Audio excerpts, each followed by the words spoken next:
Hi there. Can I help you with anything? Oh, hi. I'm interested in the possibility of a career with TGS when I graduate. So I thought I'd come here and see if there are any opportunities suitable for people like me. Okay. I'll take a few details from you and then we can contact you when we start our recruitment program. Oh, great. So, if you were to work with us, what area would you want to focus on? I'm hoping to make a career in the field of marketing. I'm quite an outgoing person. Okay, I'll just feed that into the computer. And what's your name? It's Dominika Alexandrovna. Okay, can you just spell your surname for me? Sure, it's Alexandrovna. Thanks. It's important to spell names correctly in business. Yeah. And where are you from, Dominika? Well, I was born in Poland, actually, and my mom's Polish, but I'm Russian, because we moved to Moscow when I was very small for my father's job. Well, I must say your English is very good. Thanks. I've been here a couple of years now. Okay, well, we usually get in touch with students a bit later on, and the easiest way for us to communicate with you is by email. Oh, yes. I can give you my email address. Fine. Then we can send you any links that you need to read and attach the application forms. Oh, great. Well, my email address is dom54 @qmail.com. Right. Thanks. As you know, we like to encourage young people to start working for us as soon as they graduate. Uh-huh. Obviously, our interest is related to the class of degree that you get. Well, I'm hoping to get a 2-1. My tutors are all pretty confident that I will. That's good. So, which university are you studying at? I'm just finishing my course at London University. And I assume you're in the School of Business. Yes, I've been doing a BA. And is that part-time? No, I'm a full-time student. I haven't actually had any experience of business yet. I want to concentrate on getting my qualifications first. Okay. How have you found the course? Oh, it's been really good.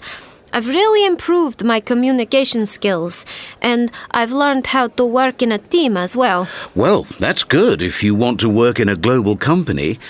So, when do you finish? Well, it's a 22-month course, and I finish in 2 weeks' time. I see. So, when would you be available for an interview? Well, I think the 21st of July. I'm taking a holiday on the 12th of July for a week, and I'd need a couple of days to sort myself out after that.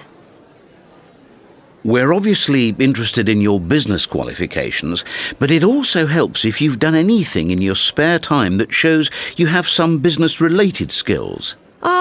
Well, I did run a competition last year for the charity Save the Children. That's just the sort of thing I mean. Shows you have some management skills. Right, and apart from work and study, what do you like to do in your free time? I'm quite good at cooking. I make sure I eat well. You know, when you're a student, it's easy to forget to eat or to eat a lot of junk food. I do things like watch some of the cookery programs on TV, and then I copy them. Great. I'm not very sporty, but I do go swimming at least twice a week. I like to keep in shape. Have you done any other work in the past that would be relevant to a marketing career? I did help my father with his business, but it wasn't really a job. I didn't get paid. But I have been a children's tutor. I got that job through the people at my homestay. That's good. So if you worked for us, how would you see your career developing? What do you mean? Well, are you ambitious? Do you want to get to the top? I guess I'd like to get into management. You know, I'd like to work my way up the ladder and end up as a project manager. Well, that's about all I need to ask you for now. I'll let you walk around and look at some of our displays. Thanks. Can I just ask how you first heard about the fair? Oh, from a friend. She told me about it last week, and then I looked it up on the internet. Okay. Thanks.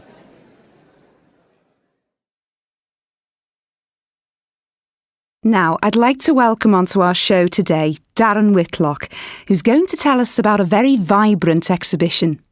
Thanks, Melanie. Yes, in fact, it's an exhibition called Eye for Colour. It's packed with hands-on exhibits and interactive displays, and it explores the endless ways in which colour shapes our world. Now, there are 40 exhibits altogether that come under 6 main sections. Sadly, I haven't got time to tell you about them all today, so let me just give you a taste of what's on offer. So, to start off, there's a section simply entitled Seeing Colour, which is, well, as the title suggests, about how we do just that. And it's a good starting point, because basically you look at the museum gallery through a giant eyeball that's standing on a circular foot. What you don't know is that this houses a 32-inch camera and screen, and the overall effect of these is quite amazing. Another section that's very interesting is called Colour in Culture. Here, there are a number of activities designed to illustrate the powerful links that exist between colour and certain aspects of our lifestyle, and this is done through a range of images and objects. You can visit the Colour Cafe that contains meals that really make you question how conditioned you are. How hungry do you feel if you're faced with a plate of pink and green fried eggs and blue sausages, for example? This section also includes activities that give visitors some idea of what it's like to view the world with a visual disability, which is something that many people have to do. Then there's a Colour in Nature section, designed to illustrate the many amazing colours that we see everywhere around us, from rainbows to autumn leaves, and to give us an idea of what it's like surviving in the external environment. So, you can try camouflaging yourself. This really is one for the kids, dressing up in a suit and then selecting a background where, to all intents and purposes, you disappear. And you can look at the world through the eyes of a dog or fish. What do these creatures really see? I'd recommend ending the trip with a visit to the Mood Room, which explores the influence of colour on the way we feel. Here, you can lie back and listen to music as a projector subtly alters the lighting in the room, and with it, the atmosphere. How does each colour affect your emotions? You'll be surprised.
Now, while the exhibition's been running, the organisers have carried out a study of the favourite colours of their younger visitors.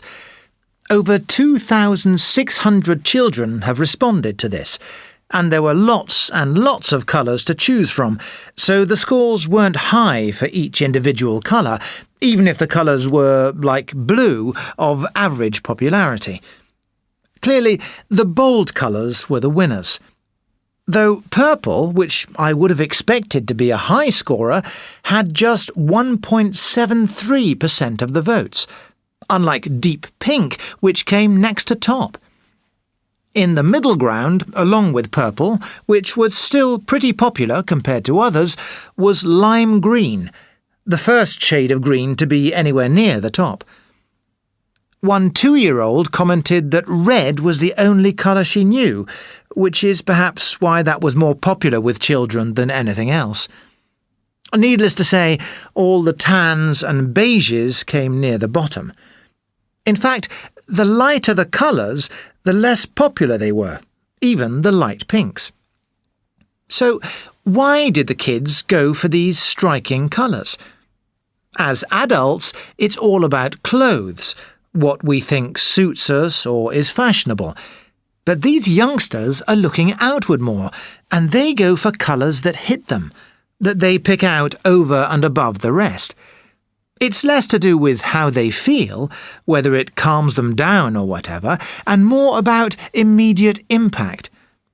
And of course, there are associations with football that led a lot of both boys and girls to go for particular colours. In fact, more children seem to comment on this than anything else, whereas adults would be more likely to go for something worn by someone they really like. So, all in all, it says a lot about